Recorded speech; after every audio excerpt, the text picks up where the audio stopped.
ለምን አንተ የድሃ ልጅ እያለህ 3 እና 4 ጠጥተህ ለምን ትሰክራለህ? አንድ ጠርሙስ ዊስኪ ብቻቸውን የሚጠጡ ሰዎች ባሉባት ዓለም እየኖርክ ዊስኪ የሚጠጡትም ቢሆን የኛው ናቸው። ያሳዝናሉ። ስለዚህ ስካር የሚባለውን ነገር ሙሉ ለሙሉ የሚያስወግድላችሁ ከመጽሐፍ ቅዱስ ውስጥ ነው ይዤላችሁ የመጣሁት። መጽሐፍ ቅዱስ ማለት እንግዲህ ሁሉም ሰው ፍጡር የሆነ ሁሉ ማንበብ ይችላል ማለት ነው። ከሱ ውስጥ ደግሞ መዝሙረ ዳዊት ይገኛል። መዝሙር 10ን ጠዋት 7 ጊዜ በጣም አጭር ስለሆነች እየጸለያችሁ ውጡ። ከዛ የፈለጋችሁትን ሁሉ ብትጠጡ አትሰክሩም። ጠጡ ለማለት አይደለም። እኔ ሐኪም መጠጥን አያበረታታም። ነገር ግን እናንተም መቀማመሱን ስለማትተውት ጸሎቱን ልንገራችሁ ብዬ ነው። በቀን 7 ጊዜ ጠዋት ምን ይላል መሰላችሁ? በእግዚአብሔር ተወከልኩ እፎ ትብልዋ ለነፍሴ።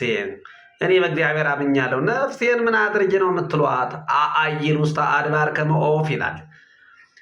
እንደ ወፍ ማረፊያ እንደሌላት ወፍ በየአድባሩና በየተራራው ላይ ስዞር አድራለሁ እያለ የሚሄድ ነው። ይህንን ጠዋት ጸልዩ።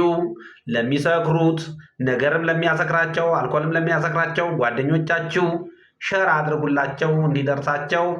አመሰግናለሁ።